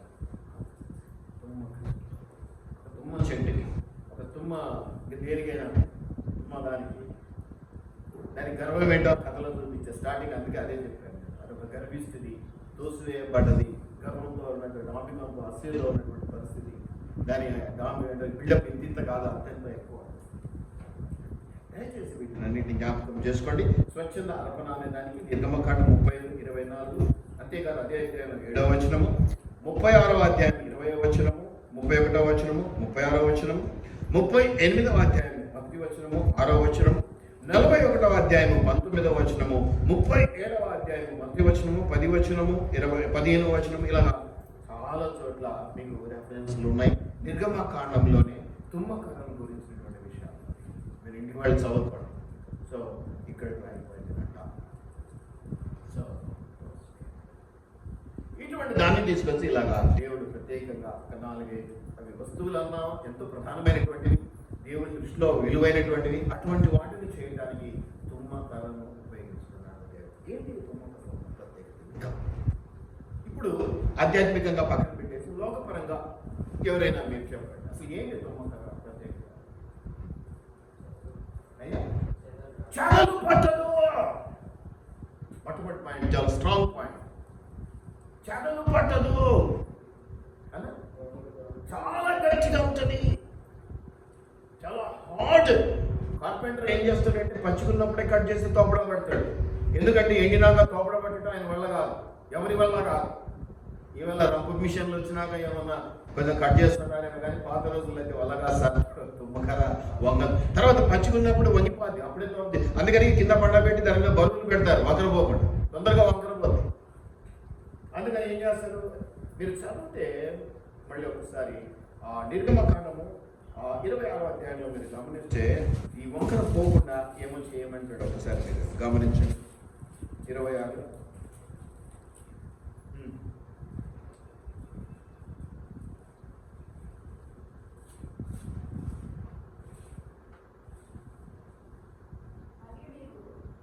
ఒక నిమిషం నేను అది చూపిస్తాను. 32వ వచనం, 26-32 చేయబడి అమ్మా ఆ తుమ్మకర కనపడకుండా పైన ఏమి కోటింగ్, బంగారు రేఖ అంటే తెలుసు మీకు ఎంత మహిమ, ఎంత కాదు విలువైనది కదా ఈ రోజుల్లో. ఇంకా అంటే నీవు లోపల ఎంత ఉన్నావు అనేది కాదు, బయట ఎలా దేవుని కొనుక్కున్నావు అనేది దేవుడు ప్రతి తుమ్మకరకి బంగారు కోటింగ్ ఇచ్చాడు. అందుకనే దాడులు ఎక్కువ జరిగి ఆ బంగారం కోసం తీసుకుపోయింది. బబులోను చక్రవర్తులు ప్రతి తుమ్మకరకు బంగారు కోటి, చిన్న లేయర్ పలస వేసినా కూడా, పలసటి పొర తీయించినా కూడా చాలా ఎక్కువైతుంది. ఎందుకంటే 10 × 3.5 కదా ఒక్కొక్క చెక్క, దానికి బంగారు కోటి. దయచేసి జ్ఞాపకం పెట్టుకోండి. ఈ విషయంలో మనం ఇంకొంచెం మాట్లాడుకుందాం. సో ఇంకా మంచి పాయింట్స్ చెప్తారు. చదవబట్టదు, చాలా స్ట్రాంగ్ ఉంటుంది. ఇంకా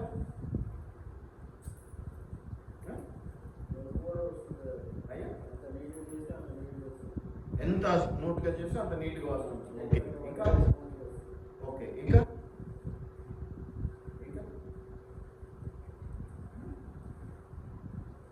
సరే. ఇప్పుడు అక్కడ తుమ్మ చెట్టు ఉంది, దేవుడు పాటలు పాడుతున్నాడు.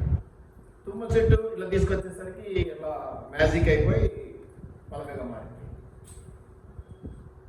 ఇంకా ఎట్లా అయింది మరి?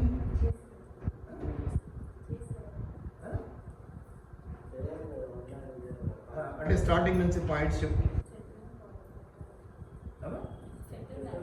నరకాలి. మొట్టమొదటి దాని వేరు భూమిలో ఉంది, అంటే దాని లోకంలో కలపబడి ఉంది. లోకం నుంచి దాన్ని వేరు చేయాలి. ఎందుకంటే ఇప్పుడు ఆ తుమ్మ చెట్టును నీకు నాకు పోలిక చెప్తున్నా కాబట్టి, మనం పాపిస్తులము, మనం లోకంలో ఉన్నాం, పాప లోకంలో కాబట్టి మనము లోకంలో వేరు చేయబడి లోకంలోనే ఉంటాం. లోకంలోని మనకు అంటకూడదు కాబట్టి గొడ్డెని పెట్టిన దేవుడి పని చేస్తాడు. ఆ గొడ్డలు ఎవరో తెలుసా? దేవుడి చెట్లు పనిముట్టుగా వాడబడ్డ గొడ్డలు ఎవరో తెలుసా? మీరు తుమ్మ చెట్లు అయితే గొడ్డలు ఎవరు? మీ చేత తిట్లు తింటూ, మీ చేత కింద శాపనార్థాలు తింటూ మిమ్మల్ని పలకలుగా మార్చడానికి, దేవుని మందిరంలో అత్యున్నతమైన పలకలుగా, బంగారపు కోటింగ్తో ఉన్నటువంటి పలకలుగా తీసుకొచ్చి దేవుని మందిరంలో నిలబెట్టడానికి తన ప్రయాసం తను పెడుతూ ఉంటాడు. మీరేమనుకుంటారు? ఎంత కసి నా మీద, ఎంత కోపం నా మీద, చిన్నది కూడా ఇంత హైలైట్ చేసి చెప్తాడు, వాక్యంలో అయితే చెప్తాడు, ఇంటికి వచ్చినప్పుడు అదే చెప్తాడు, బయట ఎక్కడన్నా రోడ్డు మీద కనిపించిన ఏంటి అదే చెప్తాడు అనుకుంటాడు. గొడ్డలి పని అదే కదా, మరి అదే చేయాలి కదా. అది చేయకపోతే దేవుడు అనుకుంటాడు. మీరేమనుకుంటాడు? ఎన్ని వేటలు పడుతుందో, ఎంతగా నన్ను నరుకుతుందో, ఎంతగా నన్ను హింసిస్తుందో, ఎంతగా నన్ను కన్నీరు ఖర్చలా చేస్తుందో, దెబ్బ మీద దెబ్బ ఆగకుండా. దయచేసి జ్ఞాపకం పెట్టు, ఒక తుమ్మ చెట్టు పలకగా మారి దేవుని సన్నిధిలో నిలబెట్టబడాలి బంగారపు కోటింగ్తో. అంటే మొట్టమొదటి అక్క చెప్పినట్టు నరకబడాలి. ఆ మంచి నరికేశాక ఇప్పుడు ఏం చేయాలి? ఏమైనా చివరిలో రైట్ ఎంతగా కట్ చేసినా కొన్ని ఉంటాయి, కొన్ని ఉంటాయి. ముందు ఆ కొమ్మలు నరకాలి. ఈ పని కూడా కాపరే చేస్తాడు. కానీ ఈ రోజుల్లో కాపర్లు అయిపోయినారు. ఎందుకంటే వాడు దశమాగం ఇస్తాడు, ఏం చేస్తాడు చెప్పినట్టు తినాలి, లేకపోతే రాడు. చిన్న ఉదాహరణ చెప్తాను. నేను యాక్చువల్గా మీ స్టేటస్లో అవి చూడండి, ఎందుకంటే ఏవో పెట్టుకుంటూ ఉంటారు వేరే వాళ్ళు, నేను ఎందుకు చూడాలి అన్నట్టు. మొన్న నేను ఎందుకో తెలియక అన్నంలో పని చేస్తే ఒక నిన్న రాత్రి ఏదో ఈ వాక్యం గురించి ఆలోచన, మంచి స్టేటస్ ఉంది. ఎవరు పేరు సిగరెట్లు తాగొద్దురా అంటే ఏం తాగొద్దని బైబిల్లో ఉంది. నువ్వు పెట్టిన స్టేటస్ ఇన్స్టాగ్రామ్లో. ఆ పాస్ గారి పేరేంటి? సరే, పేరు కూడా కనుక్కోవాలి, మంచి పాస్ పేరు తెలుసుకోవాలి. సో బైబిల్లో లేదు, అవును బైబిల్లో లేదు, కానీ అది నీకు క్షేమము, నీకు ఆశీర్వాదం, నీకు ఆరోగ్యం. నువ్వు వాళ్ళు తాగి కుల పెట్టుకొని నువ్వు చచ్చిపోతే దేవుడు సైన్స్ లేడు. ఇప్పుడు చెప్తాను, ఎన్నో సందర్భాలు చూశాను. అంటే చిన్న చిన్న ఉదాహరణలు చెప్తాను. కొమ్మలు అంటే ఏంటో చెప్తాను, మీకు అర్థం కావాలి. త్వరగా మీరేం భయపడకండి. గృహప్రవేశం ఇవి నేను ఎప్పుడు ఎక్కువగా చూస్తుంటాను. పెళ్ళిళ్ళు ఇవి కూడా నేను ఎక్కువగా చేస్తాను. సరే, శ్మశానాల దగ్గర అంటే పెద్దగా పట్టింపులు ఉండవు, ఏదో చేస్తారా. నలుగు పెట్టొచ్చా పెట్టకూడదా? చాలా పెద్ద సమస్య. ఏమైంది? అందరూ పెట్టుకుంటున్నారు. పసుపు యాంటీబయాటిక్ పూసుకుంటే ఏమవుతుంది? ఇంకా పూసుకుంటే ఏమవుతుందంటే నేనేం చెప్తాను, పాలు పొంగిచ్చాలి, పొంగి పొరలాల పాలు. మళ్ళా కొంతమంది ఏంటంటే ఒకసారి కాదంటే 2-3 సార్లు చేయిస్తారు. మళ్ళీ దానికి కూడా కాపరి ప్రార్థన చేయాలి. కొమ్మలు, ఈ కొమ్మలు పోవు, ఈ కొమ్మలు. ఇంకా నాలుగు అంటోడైతే ఒకటి పసుపు రాయకరా గడపకైతే కుమ్మ కూడా పెట్టరానాయన. ఎందుకంటే ఆ కొమ్మలు పోవు. మేమేమో మన దళభాగం కొట్టుకోలేము, మానేస్తాడు. ఏం చేస్తాం? గోడల మీద అదేదో గుర్తులు వేయాలి. ఇక మనం ఇప్పుడు రక్షించబడ్డాం కాబట్టి ప్రేరాయలు సీతకంతా పూసుకున్నాం సార్. ఆ గుర్తుకు ఈ గుర్తుకు ఏం చేయడమో మాకు లేదు. నేను పెద్దల మించి ఎవరైనా గృహప్రవేశం అంటే కనీసం పాలు కూడా పొంగించాం. అలాగని ప్రతి ఒక్కరిని ప్రార్థన చేయాలి, దేవుడికి అప్పగిస్తాం, ఆ స్థలాలను దీవించమని అడుగుతాం. ఇవన్నీ ఉంటాయి. మళ్ళీ ఆ పొంగించిన పాలతోనే స్వీట్ చేయాలి. ఆ స్వీట్ ఇట్లా దిగకముందే మళ్ళీ ఆ పొంగిన పాలలో తుడిసేయాలి. మరి ఆశీర్వాదాలన్నీ పాయ కదా తుడిసి, ఆ తుడిసకుండా పెట్టుకోవాలి కదా పొంగిన పాలు. నా పాయ అర్థమైంది. ఇవన్నీ కూడా కొమ్మలు. ఇవి పోగొట్టుకోరు. మీరు పోగొట్టుకోండి అంటే మీకు వాళ్ళు చేస్తలేరా, వీళ్ళు చేస్తలేరా, ఆ కాపర్ ఇట్లా చేయట్లేదు. ఇప్పుడు కాపర్లు కూడా ఏంటంటే బిజినెస్ కదా, పోగొట్టుకోరు. కాబట్టి నేను కాదు అంటే నువ్వు ఇంకో కాపర్ తగిలిపోతే వాడు వచ్చి చేసిపోతాడు. నా బిజినెస్ నేను సరే. ఒకప్పుడు పౌరుషంగా వద్దంటే వద్దనేటోడిని, ఇప్పుడు నన్ను పాడు చేశారు, బాగు చేశారు, అది మీ ఇష్టం. కానీ నేనైతే మారే. ఇప్పుడు మీరు పసుపు రాస్తారంటే రాసుకోండి, ముందు కడతామంటే కట్టుకోండి అంటాం. ఎందుకంటే నా సమయం పోయింది, అది నాకు వస్తుంది, నా ప్రార్థన చేస్తాను. తప్పు, నేను దేవుడికి సమాధానం చెప్పుకోవాలి. ఏడుపు వస్తుంటుంది, కానీ ఏం చేయలేదు. ఎందుకంటే పోగొట్టలేదు కదా ఫ్యామిలీని. నాకు అన్నీ పోతాయి, దశంపాకాలు పోతాయి, సంఖ్య పోతుంది. మరి కట్టుకుంటే ఎవరు రారు కదా. మరి కట్టుకుంటకపోతే మీ కొమ్మలు పోవు కదా, మిమ్మల్ని నరకాలి కదా. మరి నాకు ఆ బాధ్యత పెట్టాడు. మరి దేవుడు ఏం చేయాలి మరి? కనీసం ఒప్పుకోవాల్సిందే. ఇప్పుడు అంత దువ్వినట్టే చెప్పాలి, తేనె పూసినట్టే మాట్లాడాలంటే కాదు. మరి కొన్నిసార్లు నరకటం అంటే తేనె పూసినట్టుగా ఉండదు, తేనె పూసినట్టుగా ఉండదు. ఇట్లాంటి ఉదాహరణలు మస్తుగా చెప్పవచ్చు. ఊరికి పోతామంటే ఆ రోజు మంగళవారం అని నెక్స్ట్ డేకి పెట్టుకునేవాడు. ముగిస్తే కొట్ట బుద్ధి అవుతుంది వాళ్ళు. ఏం అనలేను, అవునమ్మా సరేమ్మా మంచిది రేపే కూడమ్మా అంట. ఇంతకుముందు అయితే ఏమవుతుంది, దేవుడి ఇచ్చిన రోజులన్నీ మంచివే కదా అంటుంటే. ఈ 15 సంవత్సరాలు నన్ను చాలా మార్చినాను నేను అందరూ కలిసి. దేవుని అంత కటువుగా ఉన్నాడు. కొమ్మలు కారణం ఏంటి? కొమ్మలు. దేవుడు ఏమంటాడు? అన్నయ్య చెప్పాడు, దేవుడు కూడా కాదు అన్న చెప్పాడు, కొమ్మలు నరకే తీసే. కొమ్మలు తీసేయకపోతే మొదలు సక్రమంగా పొద్దున పెట్టలేము. అదంటాడు, ఇది అంటాడు. ఇట్లాంటి కొమ్మలు మన జీవితాలు ఎన్నో ఉన్నాయి. మీ జీవితం, మా జీవితంలో కూడా ఇంకో రకమైన ఎన్నో ఉంటాయి. వాళ్ళు పొంగించి మళ్ళీ 3 సార్లు పొంగించి కాపురాడు పోగానే తుడిసేయాలి. అసలు తుడవకూడదు, పెట్టుకోవాలంటే ఆశీర్వాదాలు అంటే నిలవడం అంతే కదా. తుడిస్తే ఆశీర్వాదాలు కూడా పోయినట్టు. ఇల్లు ఊడ్చకూడదు, ఉడిచి మట్టితో పాటు ఆశీర్వాదం. కొమ్మలు ఉన్నాయే వాటిని తీయకపోతే మీరు మళ్ళీ లోకంలో పడి తీయాల్సిన బాధ్యత, తీసుకోవాల్సిన బాధ్యత కూడా. ఎందుకంటే ఆ చెట్టు ఒప్పుకోకపోతే నేనేం చేయలేదు. అయ్యా నా కొమ్మలు నరకటానికి నేను పర్మిషన్ ఇస్తున్నానని మీరు అనకపోతే నేనేం చేయలేదు. అందుకే కొంతమంది మండికుంటారు కదా, వాళ్ళని మనమేం చేయమా, కొమ్మలు ఉండని అంటారు. ఎందుకు? వాడికి ఇష్టం లేదు. ఎందుకు నరకాలి? నరికితే వాడికి నొప్పి అవుతుంది. అందులో అనుమానం ఏం లేదు. అందరూ పాస్టర్ల లాగా నొప్పి కలగకుండా మీకు ఆపరేషన్ చేయడం నా వల్ల కాదు. నేను ఓపెన్గా చెప్తున్నా, ఫ్రాంక్గా చెప్తున్నా.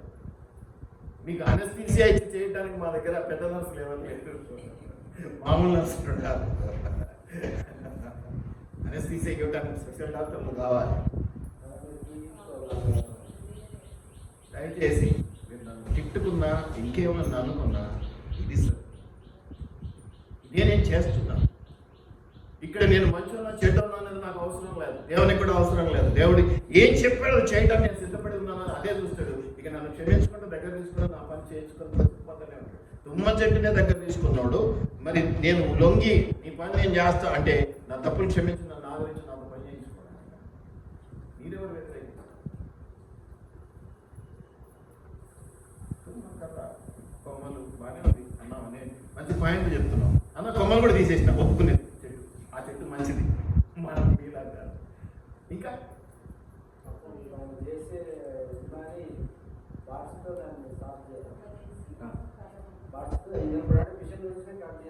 అంటే దాన్ని మామూలు భాషలో ఒక మాటలో ఏదో నాకు చెప్పగలవా? తోలు తీయాలి, మీ తోలు తీయాలి, అప్పుడు బాగుపడతారు. చెప్పింది కరెక్టే, ఆ తోలు తీయాలి కదా. దాన్ని ఏమంటారా? సరే అక్క చెప్పింది బాగుంది, తోలు తీయాలి. మీరు ఒప్పుకుంటున్నారా?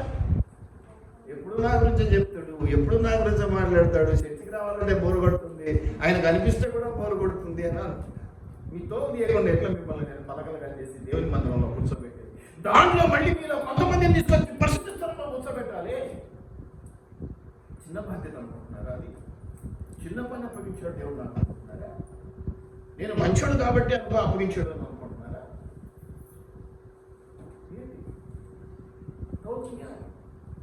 ఆ తోలు గీయకపోతే మళ్ళీ లోపల అవి ఏంటి కొమ్మలు వచ్చేస్తాయి, మళ్ళీ చిగురులు వచ్చేస్తాయి.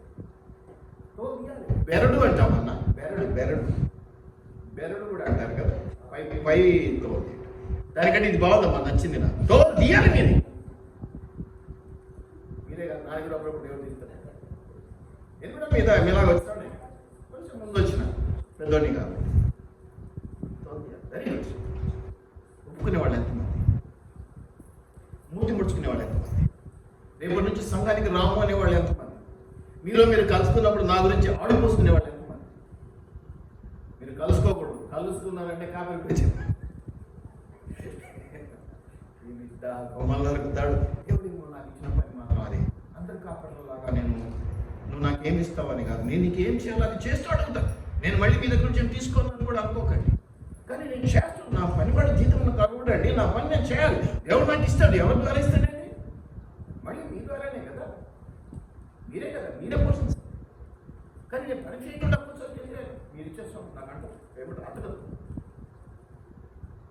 ఏం చేయాలి? మీ తోలు తీయాలి. మిమ్మల్ని భూమిలో నుంచి వేరుపరచాలి. మళ్ళీ భూమిలో మట్టి అంటితే మళ్ళీ చెదలు వస్తాయో ఇంకేం వస్తాయో ఇంకేం లోపం పెరుగుతుందో నాకు తెలియదు. అందుకని ముందు జాగ్రత్త కోసేయాలి. సో కొమ్మలు నరక తోలు తీయాలి. ఇంకా అన్న చెప్పినట్టు తోలు తీసిన తర్వాత అది ఏమంటారు? మిషన్తో కానీ అది ఏమంటారు? దీనికోసం యెషయా గ్రంథం 44:13. దానికోసం యెషయా గ్రంథం 44:13 ఒక మాట చూడండి. 44:13 నేను చక్కటి మాట. ఏంటది? వడ్లవాడు నూనె వేసి చీర్ణముతో గీతగిచ్చి ఆ చిత్రికలతో దాని చెక్క చేయును. చిత్రికలు తోపడబడతాయి. ఎవరు? వడ్లవాడు. ఈ వడ్లవాడు ఏ వడ్లవాడికి సేవకుడు? మీ తోలు తీసిన, మీ కొమ్మలు నరికేసిన మెయిన్ ఉద్దేశం మీరు దేవుని మందిరంలో పలకలుగా ఉండాలి. దాంట్లో కొంతమంది అతి పరిశుద్ధులు 10 మందిలో 6 మంది ఇక్కడికి రావాలి, 10 మంది అక్కడ ఉండాలి, 10 మంది ఇక్కడ ఉండాలి. పర్యటకులకి జనరల్గా చెప్తున్నా, ఎంతమంది అయినా ఈ పని నాది. ఈ పని మర్చిపెట్టి నేను తాగుడు తినుకుడు, ఆ మీటింగ్ ఈ మీటింగ్, ఆ కాపురి ఈ కాపురి, ఆయన వాక్యం ఈయన వాక్యం నాకు కుదరదు, నా వల్ల కాదు. ఎందుకంటే నాకు పని నిండా ఉంది, కాకపోతే దానికి తగినట్టు నాకు ఇక్కడ లేదు. అందుకని చేసిన పని అంటాను నేను. ఎందుకంటే పని ఇస్తే జీతం ఇస్తాం ఆటోమేటిక్గా. ఎంతో మందిని చెక్కవలసి, కొమ్మలు నరకవలసి ఉన్నది, తోలు తీయవలసి ఉన్నది. ఇది చిత్రిక చీర్ణంతో గీత గీసి అంటే తెలుసు కదా, కార్పెంటర్ల దగ్గర ముళ్ళు దొరుకుతుంది, దాంతో ఇట్లా బట్టి సబ్బును లావుతో గీత పడుతుంది, దాని ప్రకారం కట్ చేస్తాం. మిషన్లతో కానీ ఇంకా దేంట్లో మీకు తెలుసు కదా, ఇవన్నీ చూసి ఉంటారు మీరు. ఎందుకంటే ఏదైనా చిన్న పని చేసుకుని ఇవన్నీ తెస్తాడు అతను, బ్యాగ్లో వేసుకొని వచ్చి పని చేస్తాడు. రంపం ఉంటుంది, ఇవన్నీ ఉంటుంది. ఇది మీరు జ్ఞాపకం చేసుకోవాలి. ఎంతసేపు కాపరి చెడ్డవాడు, కాపరి అనుకోవడానికి వీల్లేదు.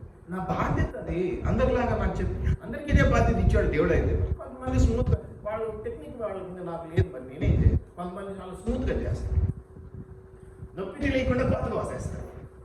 నా వల్ల కావట్లేదు, కొంచెం గట్టిగా తప్పే కావచ్చు, నేర్చుకుంటాను. కానీ అది వద్దంటాడు కాదు, ఎవడేమో ఖచ్చితంగా ఇదే చేయమండి, ఇందులో అనుమానమే లేదు. కాబట్టి మీ పని మీరు చేయాలి, మా పని నేను చేయాలి. మీరు సహకరిస్తేనే మేము. ఇంకా ఏమైనా ఉందంటే కర్కాటకముతో గుర్తు పెట్టి దాన్ని రూపించును. కర్కాటకం అంటే మరి గోడలు కట్టేటోళ్ళు గుండేస్తారు, అంటే కరెక్ట్ ఉండే అట్లా అట్లా అనమాట. కర్కాటకంతో అంటే అదే ఏదైనా చెక్కేటప్పుడు, డిజైన్లు చేసేటప్పుడు. అది ఇప్పుడంటే కంప్యూటర్లు వచ్చినాయి, కానీ ఆ రోజుల్లో అదేం లేదు కదా. డిజైన్ గీసి ఆ డిజైన్ ప్రకారం చెక్కుతాడు అనమాట, ఉల్లి పెట్టి ఇట్లా చెక్కినట్టు, శిల్పం చెక్కినట్టు. సో ఇవన్నీ వడ్లవాడు చేస్తాడు. ఇంకా దాన్ని రూపించును. ఇవన్నీ చేసేది ఎందుకంటమ్మా? మందిరములో దాన్ని స్థాపింపబడని మెయిన్ ఉద్దేశం అంటుంది. ఏంటి? నేను అక్కడ ఉంచడం ఆయన ఉద్దేశం కాదు, దేవుని ఉద్దేశం కాదు, వడ్లవాడి ఉద్దేశం, అంటే కాపురి ఉద్దేశం అది కాదు. నీ ఇష్టారాజ్యంగా లోకంలో పడిపోవడం దేవుని ఉద్దేశం కాదు. నిన్ను పిలుచుకున్నందుకు కానే కాదు. ఎక్కడ పెట్టుకోవడానికి పిలిచాడు? మందిరంలో పలకగా. ఆ పలక కూడా ఎలాగా? బంగారపు పూతతో పూయబడినటువంటి పలకగా, ఫిక్స్డ్గా, గాలి గిలికి ఊగేదానిలాగా కాదు, ఊగుతున్నా అని అనేది. అందుకే మొదటి కథలో నేను ఊగుతూ కూర్చుందునా, నాకు వేరే పని లేదా, దేవుడు ఇచ్చిన పని అని నిర్మించిట్లని చెప్పింది కదా. మీరు కథలప్పుడు స్థిరులుగా ఉండాలి విశ్వాసంలో. ఆ పని వడ్లవాడిది, ఆ పని కాపరి. మరి ఏం తప్ప అని ఊరికే ఏమి చెప్పకుండా ఎంత చేసినా మన క్యాండిడేట్. దీంట్లో కూడా కులాలు, మతాలు, ప్రాంతాలు చూసుకోవడానికి వీలు రాదు. కొట్టైనా చెప్పాల్సి వస్తే కొట్టైనా చెప్పాలి. ఏమి నీకు ఇష్టం ఉన్నా లేకపోయినా ఇంకా ఒకవేళ కొట్టి చెప్తే నేను కాదు అంటే ఏం చేయాలి? కొట్టైనా. కారణం ఏంటి? నీవు ఉద్దేశం వేరు, దేవుని ఉద్దేశం వేరు. దేవుని ఉద్దేశం కాపరికి చెప్పాడు, కాపరి అలా ప్రవర్తించకపోతే కాపరి జవాబుదారి. ఏం చేయాలంటే ఇది లోకం నుంచి మొదట వేరుపరచాలి. కొమ్మలు నరికివేయాలి. లోకాచారాలు ఏవైతే ఉన్నాయో కదా, ముహూర్తాలు, పెళ్ళి అంటాడు, వచ్చి ఆ రోజు మంచిగా లేదు, ఈరోజు ముహూర్తం పెట్టంటాడు. ఏమంటా మీరు కొమ్మలు మారుస్తున్నారు, మేము మిమ్మల్ని మీ కొమ్మలు నరుకుతాం అంటే మా కొమ్మలు పెరిగేటట్టు చేస్తున్నారు. మంచిదేనా కాదు? కరెక్టేనా? జ్ఞాపకం పెట్టుకోండి. ఇవన్నీ కూడా మందిరములు దాన్ని స్థాపింపవలనని. ఎట్లంటమ్మా? ఇప్పుడు తుమ్మకర్ర పోయింది, డైరెక్ట్ గా మనుషుల గురించి మాట్లాడుతున్నాడు. ఏమని మాట్లాడుతున్నాడు? నర రూపము గలదాని గాను అమ్మా సౌందర్యం అంటే ఏదో అట్ట ముళ్ళు ఉన్నదాన్ని పెట్టి ముళ్ళు పెట్టి అదొక షో అనుకుంటున్నారు ఈ రోజుల్లో. సౌందర్యంతో అది తుమ్మ చెక్కనే, దాన్ని నేను ఏ విధంగా చేసి తీసుకురావాలి? చాలా అందంగా, చాలా సౌందర్యం అంటే అందము మించింది సౌందర్యం అంటాం.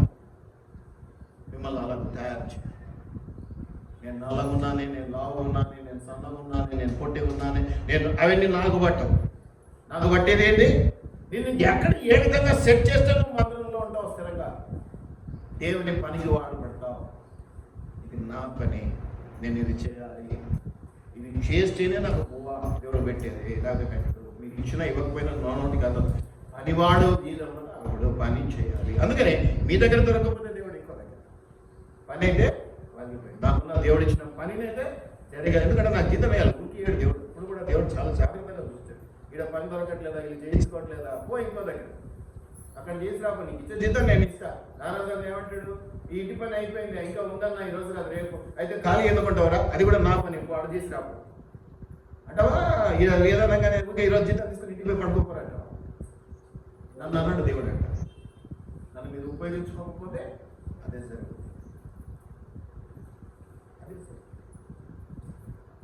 ఇది నా తప్పు కాదు, దేవుని తప్పు కాదు. దేవుడు అలా వాడుకోవాలి. అది తప్పు సిస్టమ్ అంటే నువ్వైనట్లుగా చేస్తావు, నేనైనట్లుగా చేస్తాను. పనికి పెట్టుకున్నవాడు జీతం ఇచ్చి తీరాలి. అటువంటిప్పుడు ఇంకో పని చెప్పి చేయించుకుంటాను తప్ప ఖాళీగా పెట్టుకునేంత మంచి మనసు మనకు ఉంటుందా? అది వ్యాపార లక్షణం కానీ దేవుని పిలుపు అది కానే కాదు. కాబట్టి నువ్వు అవకాశం ఇవ్వదు. నువ్వు నా వల్ల విసుగుపడి నన్ను దూరం పెడితే నేను ఇంకొక పనికి వాడుకుంటాడు. నాకేం నష్టం లేదు. నష్టం ఎవరికి? మళ్ళీ నిన్ను వదిలిపెడతాడా?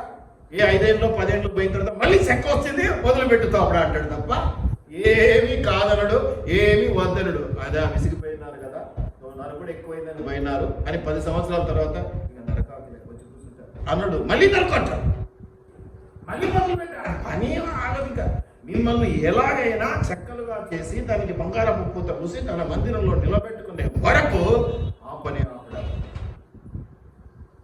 ఎందుకు మీరు అంటున్నాను? ఏం సార్ తుమ్మచక్కలు తీసుకు? ఇది వాక్య రూపంగానే కాదు. మీరు కొత్త నిబంధనలో చూస్తే విశ్వాసులు అనగానే మీరు దేవుని ఈ శరీరము అంటే మనమేనా? నేనైతే అబద్ధం చెప్పట్లేదు. మిమ్మల్ని మెప్పించడానికి లేదు, నేను చేసింది కరెక్ట్ అని నిరూపించడానికి నేనేం పెట్టాను. అది సార్ మనమే దేవుని ఆలయం, మనమే తుమ్మకర్రలో, మనమే పలకలో, మనమే అడ్డుకర్రలో. అయితే మనం ఎలా ఉన్నామో లోపల అలాగే వచ్చి ఇక్కడ ఉంటామంటే కుదరదు. నువ్వు చక్కగా పలకగా మార్చబడాలి. దానికోసం తోపడా, దానికోసం ఇంకేదో తోలవలసడం, కొమ్మలు నరకటం, మొదలు నరకటం, ఇక చాలా ఉన్నాయి. దానివల్ల మీకు బాధ, దానివల్ల మీకు వేదన. అవును మరి, అవును. ఈవెన్ బంగారం విలువైనదైనా కాల్చి దాన్ని లిక్విడ్ చేసి దాన్ని తనకు సుత్తితో కొట్టకపోతే నీకు తగిన నెక్లెస్గా మారదని. అవునా? ముద్ద తీసుకొచ్చి పురికోస తాడు కట్టుకుని మెల్ల వేసుకుంటే బాగుంటుందా? మీ దగ్గర బంగారం ఉందన్న చిన్న ముద్ద, దానికి పురికోస తాడు నాన్న తాడు కట్టుకొని మెల్ల వేసుకొని బాగుంది అని అంటే ఏమనంటారా? ఏమంటారు? పేరున్నదో నిన్ను పిచ్చోడు అని కూడా అంటారు. పిచ్చోడు అని.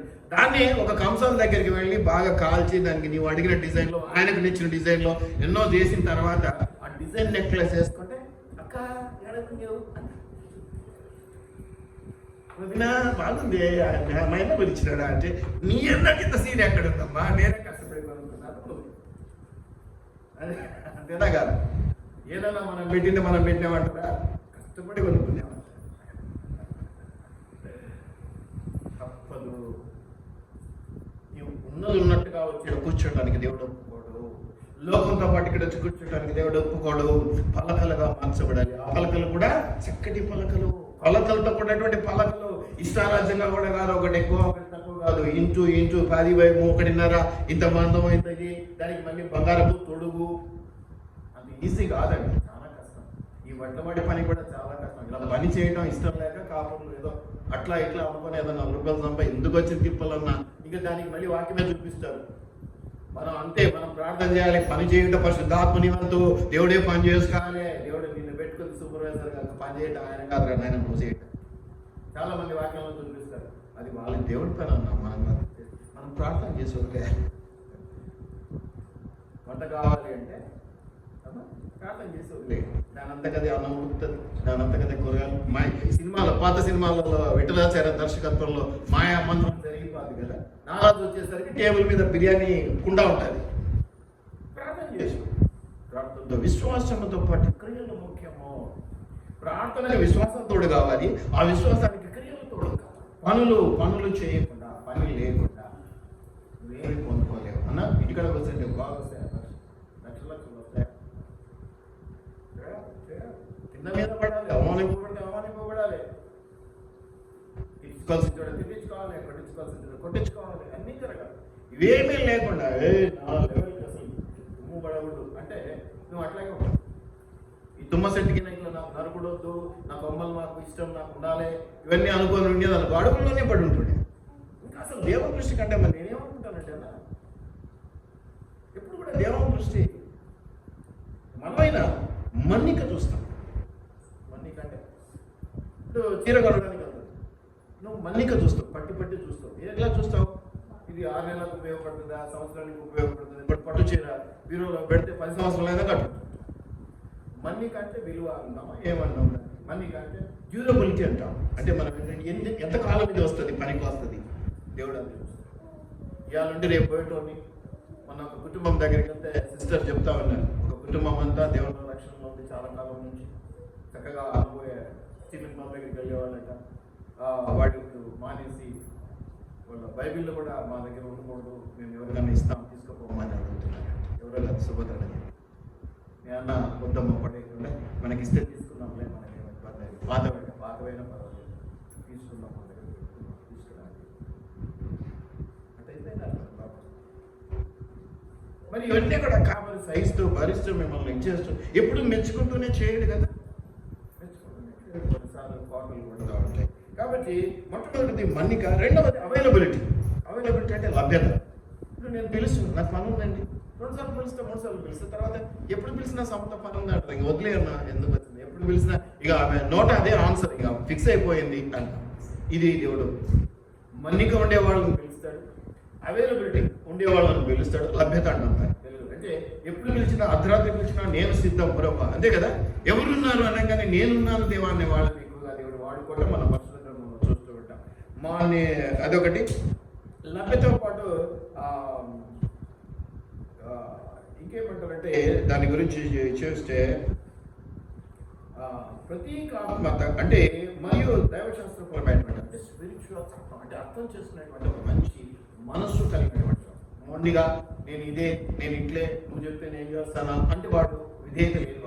వాడిని ఉపయోగించుకోవడం దేవుని వల్ల కూడా కాదు, అవిధేయులను ఉపయోగించడం దేవుని వల్ల కూడా. నేను అనుకుంటాను ఇవి బాగా చూస్తాడు.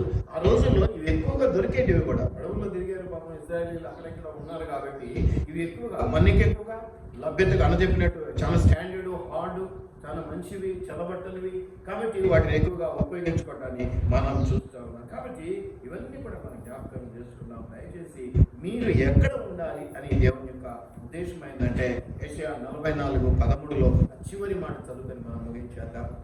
మందిరములో ఆ యొక్క దానిని స్థాపింపవలనని, అంటే నిన్ను నన్ను స్థాపింపవలనని నరరూపము గల దానిగాను నర సౌందర్యం గల దానిగాను చేయును అంటే చేస్తాడు. నువ్వు ఒప్పుకున్నా ఒప్పుకోకపోయినా చేస్తాడు. నీకు ఇక్కడ కఠినంగా ఉందని ఇంకో దగ్గర పోతే మొత్తం నీకే. ఎవడైతే నిన్ను తోపడం బట్టి తోలు ఒలుస్తాడో వాడి దగ్గర నువ్వు పలకగా మారడానికి అవకాశం.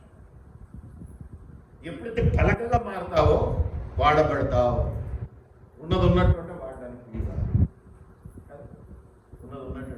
పెయింట్ డబ్బా తీసుకొచ్చాడు, ఏషియన్ పెయింట్స్ ఇచ్చాడు, అన్న మూత తీయకుండా ఇంట్లో ఉపయోగం ఉందా? దాన్ని 1,00,000 పెట్టి తీసుకొచ్చాడు, 1,00,000 రూపాయలు పెట్టి పెయింట్ డబ్బా మూత తీయాలి కదా, కలపాలి, మిక్సర్ చేయాలి, పనులు చేయాలి.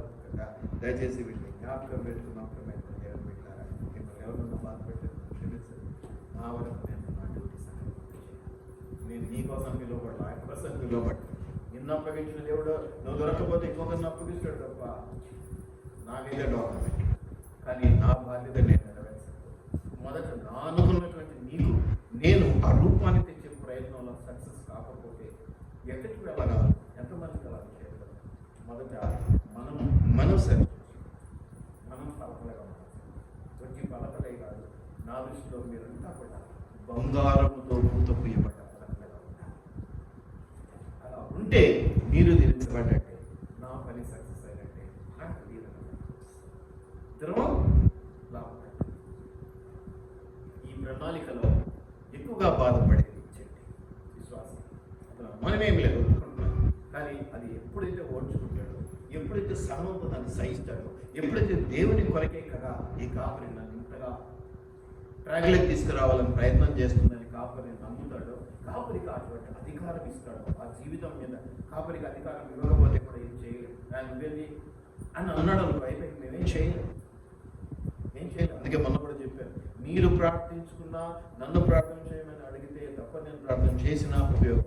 దేవుడికి అన్నీ తెలుసు మన కష్టాలు, అయినా మళ్ళీ నువ్వు చెప్పుకుంటేనే వింటా అంటాడు. మీరు ప్రార్థన చేయాలి అంటాడు. మనం ప్రార్థన చేయకుండా మన కష్టాలు ఏంటో దేవుడికి తెలుసు. అయినా మనం ఏంటి మనం మా గురించి పడి. కాబట్టి ఇదంతా ప్రాసెస్. ఇది మీరు గమనించండి. మీరు ఎంతగా విధేయత చూపించి ఎంతగా దేవుని కొరకు నిలబడతారో అంతగా దేవుని మందిరంలో ఈ యొక్క తుమ్మకర్ర పలకలు. ఇది నష్టం కాదు, ఇది బలహీనత కాదు, ఇది ఏదో తీసేసి రీతి కాదు.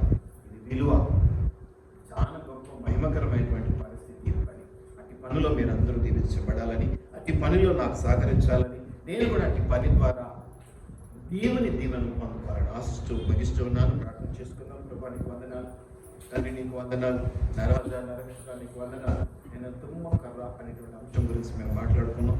చెట్లన్నింటిలో కూడా గర్విష్టిది, లోపంలో ఉన్నటువంటిది, ముళ్ళతో ఉన్నటువంటిది, అటువంటి దాన్ని నాయన నీ మందస్సం కొరకు, నీ ప్రత్యక్ష గుడారం కొరకు, నీ ధూపస్తంభం కొరకు, సొమ్ము బట్టల మరి రొట్టెల బల కొరకు ఉపయోగించుకున్నాం, ధూపవేదికగా ఉపయోగించుకున్నాం. ఇటువంటి వాటిని బట్టి నీకు వందనాలు. ఇదిగో నాయన ఇంకా ఎక్కువగా మరి ఆ యొక్క సమర్పణ కలిగినటువంటి పరిస్థితుల కొరకు ఉపయోగించుకున్నాం. నేను ఆ పక్క ఈ పక్క వెనక పక్క అయా నీ మందిరావరణంలో పలకలుగా వాటిని ఉపయోగించుకున్నాను. అలాంటి పలకలుగా నేను ఉపయోగించబడాలి, నా విశ్వాసాలు ఉపయోగించబడాలి.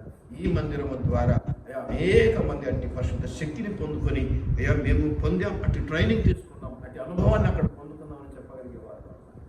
అట్టి ఆ పరిస్థితులను మాకు కలగజేసి దీవెనకరంగా మమ్మల్ని నిలబెట్టుకోనమని నజరేయుడైన యేసు నామంలో అడిగి వేడుకొని ప్రార్థిస్తున్నాము. ఆమేన్.